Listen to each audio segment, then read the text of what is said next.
The forest is a cathedral of ice and silence, a frozen hell disguised in a blanket of pristine white. This is the Ardennes, December 16th, 1944, and the silence is a lie. It is the last thing you would expect, the calm before the storm, but the storm has already broken.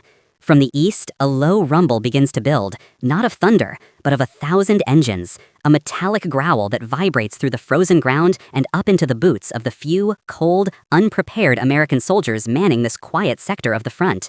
They are clerks, cooks, engineers, men promised a quiet front, now staring into a blizzard that has just come alive with the ghosts of the German Wehrmacht. This is the beginning. This is the opening gambit of Hitler's last desperate roll of the dice.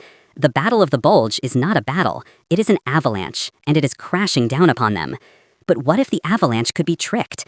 What if one man, hunched over a crackling radio in a snowbound command post, could use nothing but static and wit to redirect the tide of steel and fire? This is not just a story of bullets and bravery. It is a story of a whisper in the chaos, a ghost in the machine, and the radio operator who began to weave a web of deception just as the world seemed to be shattering apart. In the chaotic heart of this maelstrom, in the besieged town of Bastogne, the air is thick with the smell of cordite, frozen earth, and fear.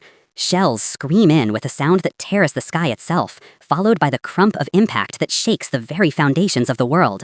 Snow, once pure, is now a churned-up morass of blackened slush and grim reminders.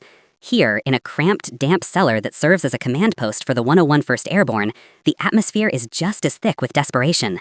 Maps are littered with red arrows, each one representing a German Panzer division slicing through American lines. The phones are dead, the roads are cut. Bastogne is an island surrounded by a sea of gray-green uniforms. And in the corner, surrounded by a nest of wires and humming equipment, is Corporal Johnny Waters, his forehead glistening with a cold sweat under the dim, swaying light of a single bulb. His hands, numb with cold, dance across the dials of his SCR 499 radio set, his ears encased in headphones that bring him the voices of a disintegrating front. He is the lifeline, the only voice connecting the besieged garrison to the outside world. But what happens when the lifeline itself becomes a weapon? The command post is a study in controlled panic. Officers bark orders that are swallowed by the next artillery strike outside. Men clutch their rifles, their breath misting in the frigid air, their eyes darting towards the cellar door with every close impact. And through it all, Johnny listens. He listens to the frantic reports from outlying platoons being overrun. He listens to the coded messages from higher command, messages that offer little hope of relief. And he listens to the enemy. His German, learned from his grandmother in a quiet Milwaukee kitchen a world away, is now his most vital asset. He can eavesdrop on the German tactical frequencies, hearing their confident, guttural commands as they coordinate their assaults. He hears them boasting, relaying their positions, their intentions.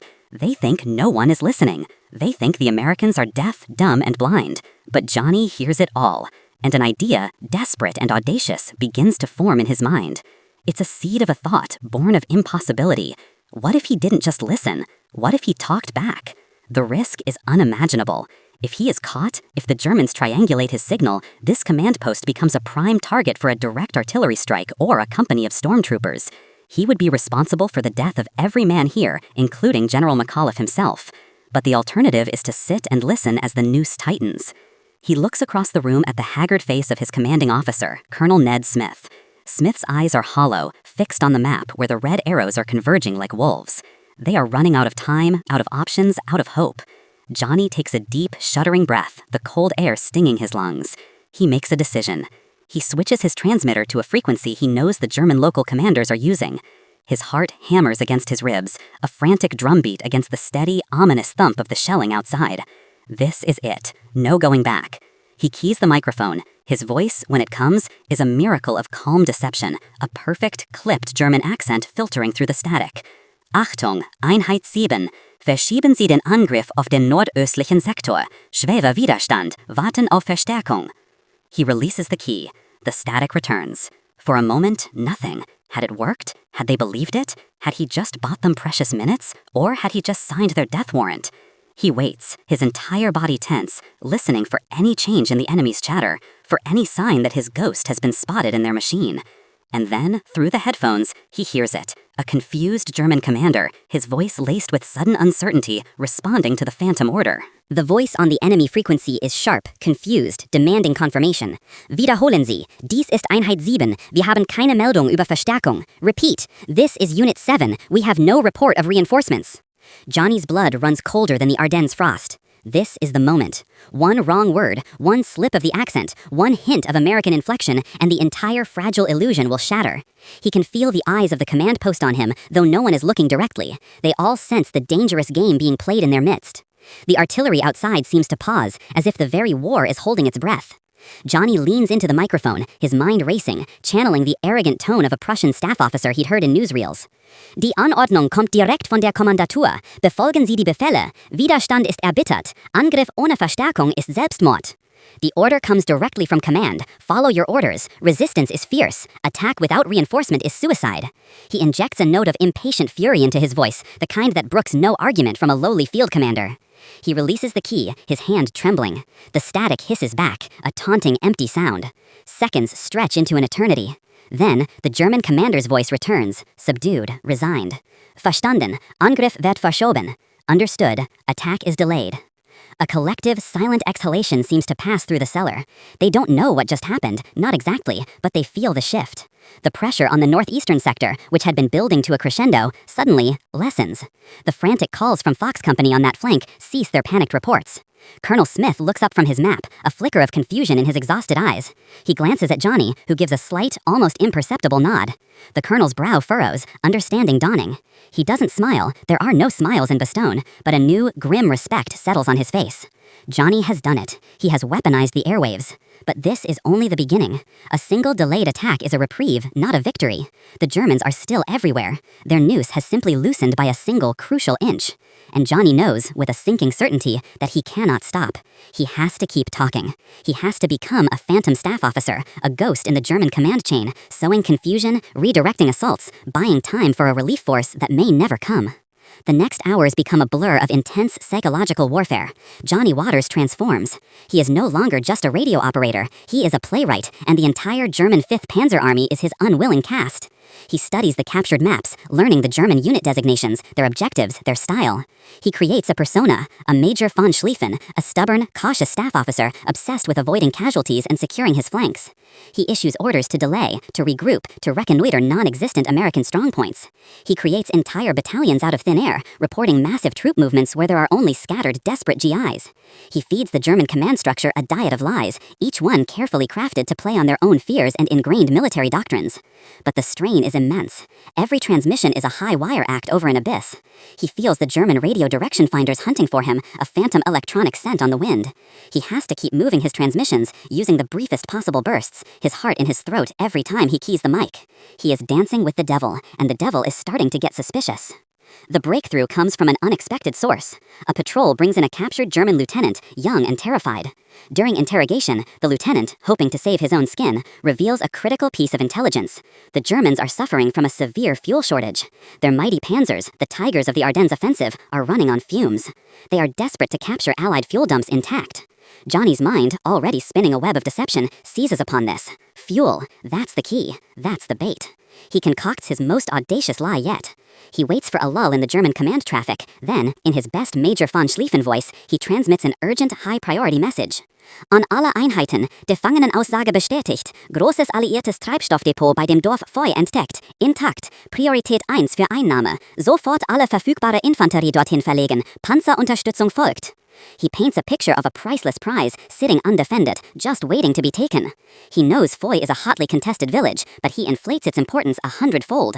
He is offering them the one thing they need most. He is dangling salvation in front of a starving army. The response is immediate and chaotic. German units, already confused by the earlier phantom orders, now begin arguing over the priority, scrambling to reroute towards this non-existent fuel bonanza. Johnny leans back, wiping the sweat from his eyes. It's working. He is actively reshaping the battlefield with his words. But he has just lit a fuse. He has drawn the attention of the entire German assault towards a single small village. A village that is, in reality, defended by a single, weary company of American paratroopers. He has created a storm, and now he has to watch as it crashes down upon his own men. The next hours become a blur of intense psychological warfare. Johnny Waters transforms.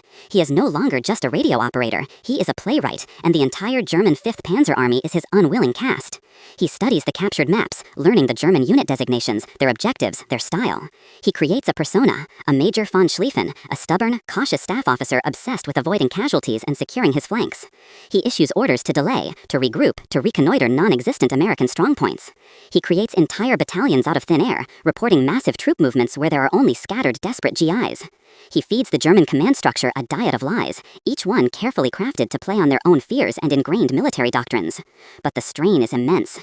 Every transmission is a high wire act over an abyss.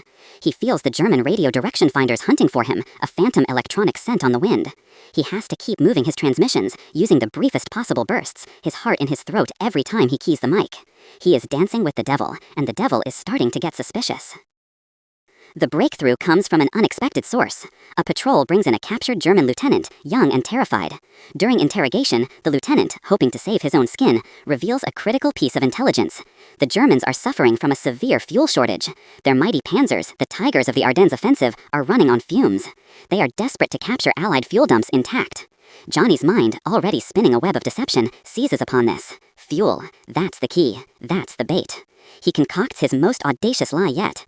He waits for a lull in the German command traffic, then, in his best Major von Schlieffen voice, he transmits an urgent high-priority message. An alle Einheiten, Gefangenenaussage bestätigt, großes alliiertes Treibstoffdepot bei dem Dorf Foy entdeckt, intakt, Priorität 1 für Einnahme, sofort alle verfügbare Infanterie dorthin verlegen, Panzerunterstützung folgt. He paints a picture of a priceless prize, sitting undefended, just waiting to be taken. He knows Foy is a hotly contested village, but he inflates its importance 100-fold. He is offering them the one thing they need most. He is dangling salvation in front of a starving army. The response is immediate and chaotic. German units, already confused by the earlier phantom orders, now begin arguing over the priority, scrambling to reroute towards this non-existent fuel bonanza. Johnny leans back, wiping the sweat from his eyes. It's working. He is actively reshaping the battlefield with his words. But he has just lit a fuse. He has drawn the attention of the entire German assault towards a single small village. A village that is, in reality, defended by a single, weary company of American paratroopers. He has created a storm, and now he has to watch as it crashes down upon his own men. The sound of the battle shifts. The omnipresent thunder of the shelling around the Bastogne perimeter doesn't cease, but is joined by a new, concentrated fury to the northeast, towards Foy. Johnny can hear it even through the thick cellar walls, the intensified crump of mortars, the staccato rhythm of machine gun fire growing into a sustained roar. He has done this. He has painted a target on the backs of the men of Easy Company. He listens, sickened, to the real American radio traffic now, the frantic, crackling voices of the platoon leaders in Foy reporting overwhelming enemy pressure. "They're coming in waves. Looks like a whole damned battalion," a voice screams over the radio before it cuts to static. Johnny feels a knot of guilt tighten in his stomach. This is the consequence of his deception. To save the many, he has sacrificed the few. He is playing God with men's lives, and the weight is crushing. Colonel Smith places a firm hand on his shoulder. "They're buying time, son," the colonel says, his voice gravelly with fatigue and emotion. "Time we desperately need. What you're doing here is giving the entire 101st a fighting chance. Remember that." The words are meant to comfort, but they feel like a sentence. Johnny's phantom war intensifies. He can't stop the assault on Foy now. That would reveal the ruse instantly. Instead, he has to double down. He becomes a whirlwind of fabricated reality. He creates traffic jams of German units by ordering imaginary bridge repairs over non-existent rivers. He reports devastating partisan attacks on supply columns miles behind the lines. He even fabricates a message from a higher German command, congratulating the units converging on Foy for their initiative and promising the fuel will be distributed immediately upon capture, further incentivizing the attack. He is building a house of cards in a hurricane, each lie more elaborate and dangerous than the last. The German radio operators are becoming more agitated. They are asking for confirmation codes, for identification markers he doesn't have. The net is closing. He can feel the electronic hunt, the subtle shifts in signal strength that suggest a direction-finding truck is getting a lock on his position. He has to shorten his transmissions, change frequencies with manic speed, his fingers a blur on the dials. He is a fox running before the hounds, and the baying is getting louder. Then, the real world intrudes with terrifying force. A German patrol probing the outskirts of Bastogne stumbles upon a forward American observation post. In the ensuing firefight, the Americans are forced to retreat, but not before they take prisoners. Among the captured Germans is a junior communications officer. Under interrogation, he reveals a chilling fact. German intelligence is now aware of a Funkspiel, a radio game, being played by the Americans in Bastogne. They know someone is impersonating a German officer. They don't know who or where, but they have tasked their best signals intelligence unit, the Hochdienst, with finding and silencing the phantom voice. The hunter has become the hunted. The information is relayed to the command post, and all eyes turn to Johnny. The air grows thick, suffocating. The game has changed. It is no longer about deception. It is now a duel. A duel between one man with a radio and the entire technical might of the German intelligence apparatus. They know he exists, and they are coming for him.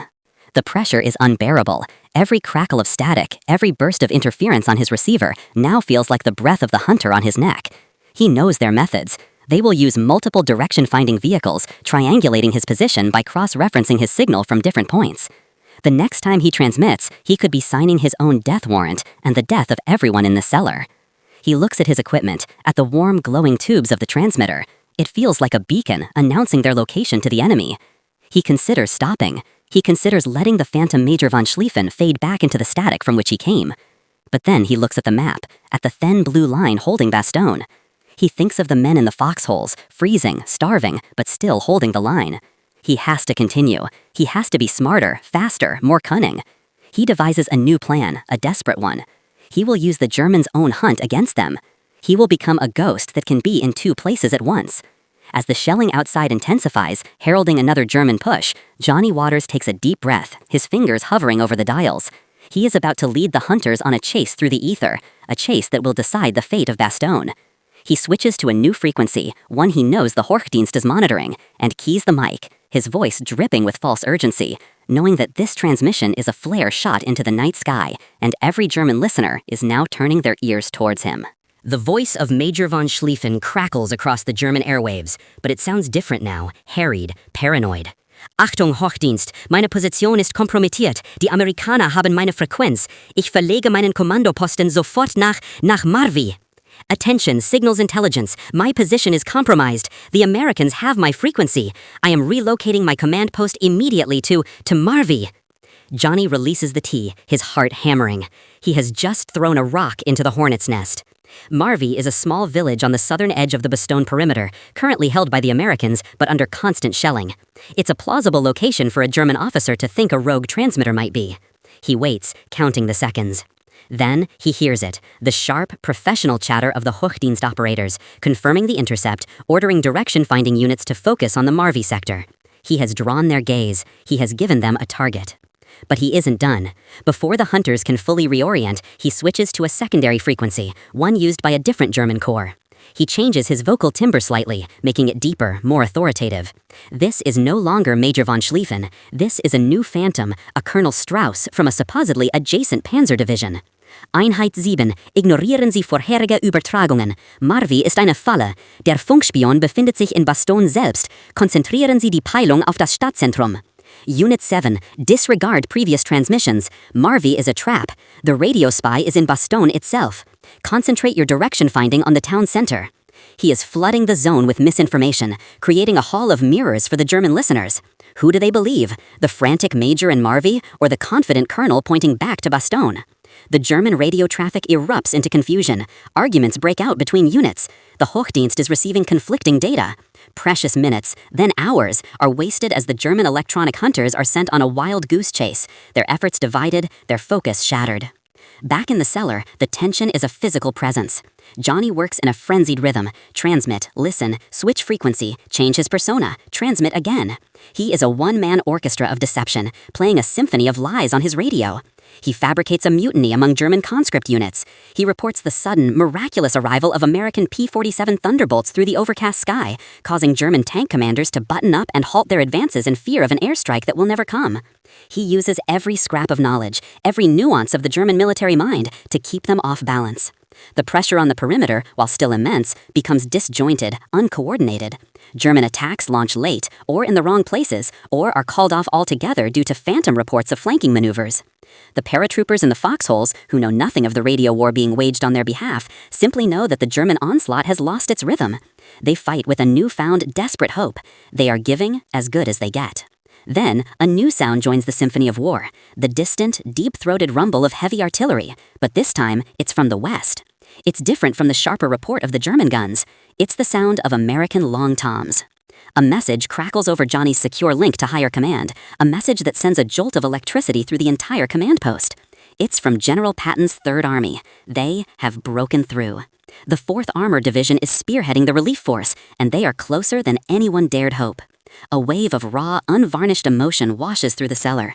Men clutch each other's shoulders. Some openly weep with relief. The siege could be broken. Salvation is at hand. But Johnny's elation is instantly tempered by a cold, sharp fear. The Germans will know this too. They will hear the guns. They will see the reports. They will throw everything they have left into one final, overwhelming assault to crush Bastogne before the relief force can break through. The most dangerous time is now. The cornered beast is at its most lethal. He has one last critical role to play. He has to convince the German command that the relief force is a phantom, a diversion, that the real threat lies elsewhere. He has to make them look away from the one thing that can save Bastogne. He has to perform his greatest trick yet, as the walls of his frozen world are finally, miraculously, beginning to crack. The news of Patton's approach is a tonic and a terror. In the cellar, the mood is a volatile mix of soaring hope and gut-wrenching anxiety. They are so close, but the final mile is always the bloodiest. Outside, the German shelling redoubles, a frantic, desperate fury.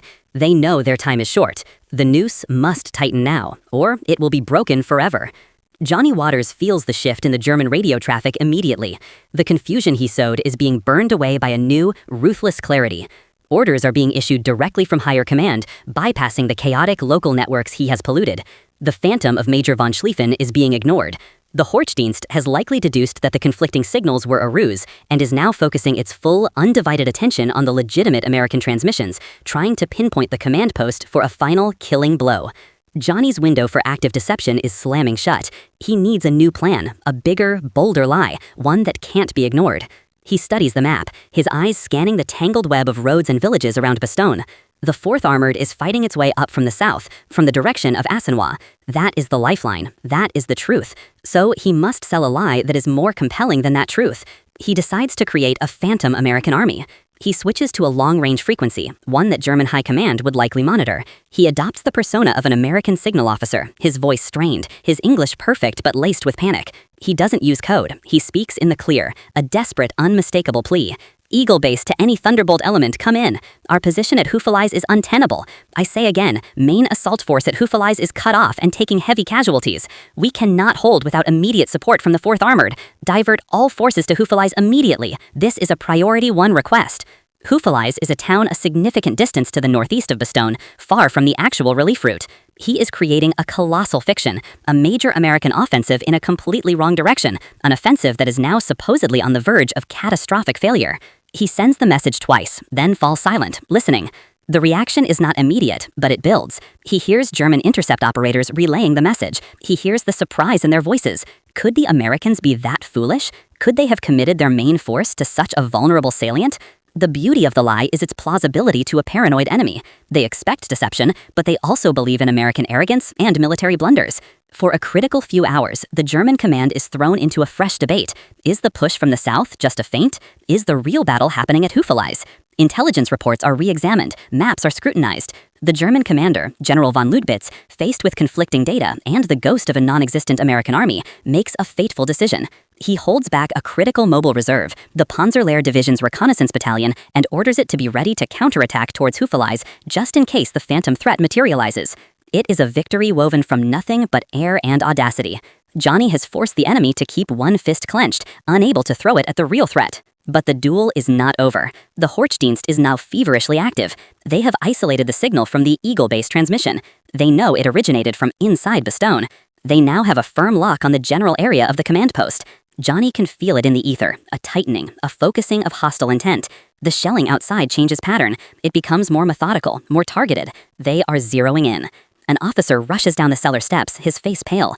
"Sir, we've got reports of German infantry infiltrating the western edge of the town. They're moving with purpose, like they know where they're going." The command post is no longer a secret. It is a target. They have to move, now. The evacuation is chaotic. Men grab maps, radios, codebooks. Johnny frantically begins disconnecting his precious equipment, his hands fumbling with the cables. The sound of small arms fire is getting closer, a deadly staccato punctuation to the roar of the artillery. They are out of time. As he hefts the heavy radio onto his back, the cellar door splinters inward, the dark outline of a steel helmet visible in the frame. The hunters have finally found their fox. A burst of gunfire rips through the cellar door, splintering the wood and filling the cramped space with the deafening roar of a German MP-40.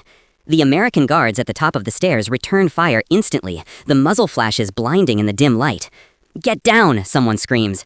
Johnny hits the frozen dirt floor, his body shielding the radio as best he can.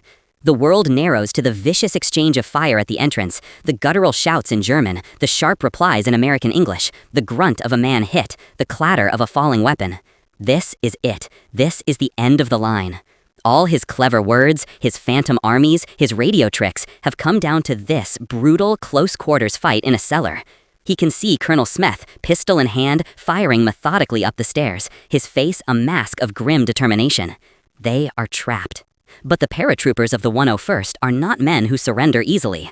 A grenade is tossed up the stairs, its explosion muffled but devastating. In the momentary lull, a squad of Americans from a nearby position counterattacks, hitting the German infiltrators from the flank. The sound of fighting moves away from the cellar door, becoming a swirling, chaotic battle in the streets above. The immediate threat to the command post is repulsed, but the message is clear. This location is burned. They have to move. "Grab everything, now!" Colonel Smith barks. Johnny scrambles to his feet, his ears ringing. He and another soldier manhandle the heavy radio set, stumbling up the shattered stairs and out into the hellscape of Bastogne. The world outside is an apocalyptic vision. Buildings are skeletal ruins, burning fiercely. The air is thick with smoke and the deadly whine of sniper rounds. They half run, half stumble through the rebel, heading for a secondary command post and a more stable stone building on the other side of the town square. Every step is a gamble with death. A shell screams in and lands 50 yards away, the concussion wave knocking them off their feet. Johnny feels a searing pain in his side as he lands on a piece of shrapnel, but he ignores it, his only thought for the radio. They drag the equipment, their lungs burning from the smoke and cold, until they finally collapse inside the relative safety of the new CP, a former cafe with a stout cellar. They have made it, but they have lost men in the move, and they have lost their primary sanctuary. The Germans know they are here, somewhere in the town. The shelling will only intensify. Johnny sets up his radio with frantic speed, his fingers bleeding and numb. He has to get back on the air. The deception must continue. But as he puts on his headphones, he hears something that chills him to the bone more than any German assault. It is the sound of a new, powerful, and chillingly professional German radio jamming signal. It blankets the frequencies he uses, a constant, screeching electronic wail designed to drown out all communication. The Horkdienst has escalated. If they can't find him with direction finding, they will silence him with noise. He is being suffocated in the ether. His weapon, his voice, is being taken from him. He looks at the dials, at the needle jumping wildly from the interference. He is mute. And a mute ghost cannot save anyone. For the first time, a true sense of despair threatens to overwhelm him. He slams his fist against the radio set in a moment of futile rage. Then he forces himself to think. Jamming is not a perfect solution. It's a blanket. It affects everyone, friend and foe alike. The German local commanders will be just as blinded by it as he is. This is a new kind of chaos, and chaos can be a shield as well as a sword. He remembers an old trick, a technique he'd read about in a signals manual before shipping out. Frequency hopping. Rapid, unpredictable jumps across the radio spectrum, transmitting in short bursts on each one, hoping to find a clear spot for a fraction of a second. It's incredibly difficult, and the risk of being triangulated during the longer transmission time is high, but it's his only option. He begins to spin the dial, listening intently through the screeching jamming signal, searching for a sliver of open air. He finds one, a tiny window of relative silence on a high-frequency band. He keys the mic, his voice a desperate whisper, sending a single, coded phrase to the relief force, a phrase they would understand. The ghost is silent. The door is open. Come fast. He has just told Patton's vanguard that the German command is blinded by jamming, and that the path to Bastogne, for this one critical moment, is unpoliced by his phantom lies.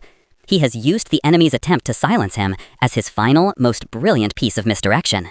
He has told the truth by admitting he can no longer lie. Silence. After the burst of transmission, the jamming signal swallows everything again, a relentless, mind-numbing screech in Johnny's headphones. He has no way of knowing if his message got through. He is completely cut off, adrift in a sea of static.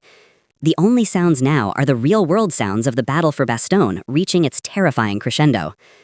The German ground assault, freed from the confusing influence of the Phantom Major von Schlieffen, is now hitting the American lines with a focused, final fury. The reports coming in from the runners and field phones are grim. Ammunition is critically low. The casualty rates are staggering. The perimeter is bending, threatening to snap at any moment. In the cafe cellar, the mood is funereal. They have done everything they could. They have fought, they have bled, and one man has waged a war of imagination against an army. But it might not be enough. The walls are closing in. Johnny sits by his silent radio, his head in his hands. The adrenaline that has sustained him for days has drained away, leaving him hollowed out and exhausted. He thinks of the men in the foxholes, the ones he tried to protect with his lies. He thinks of the patrols that never came back. He wonders if any of it truly mattered. Was he just rearranging deck chairs on the Titanic? The philosophical weight of his actions crashes down upon him. He manipulated the fate of thousands, friend and foe alike, from this cold cellar. The guilt and the pride are at war within him. Suddenly, a new sound cuts through the distant thunder of the artillery and the rattle of small arms fire. It is a sound he has not heard in days. It is the deep, throaty, and beautiful growl of tank engines. American tank engines, Sherman tanks. For a moment, no one dares to believe it. They all freeze, listening. The sound grows louder, joined by the sharp crack of a 76mm gun, distinctly American, and the cheering of paratroopers from the front lines. It's not a rumor. It's not a phantom. It's the sound of salvation. A runner bursts into the cellar, his face smeared with grime, but split by an impossibly wide grin. "They're here! The 4th Armored! They've broken through at Essenoy! They're in the perimeter!" The cellar erupts. The stoic professionalism of the 101st Airborne shatters in that moment. Men are hugging, pounding each other on the back, laughing and crying at the same time. The siege of Bastogne is over. They have held. Johnny looks up, the sound of the cheering men mixing with the beautiful, mechanical symphony of the relieving force. He feels a tear trace a clean path through the grime on his cheek. He did it. They all did it. But his war, his personal war, has one last, unexpected chapter. As the jamming signal suddenly cuts out, the German Horkdienst conceding the field, his radio erupts with traffic.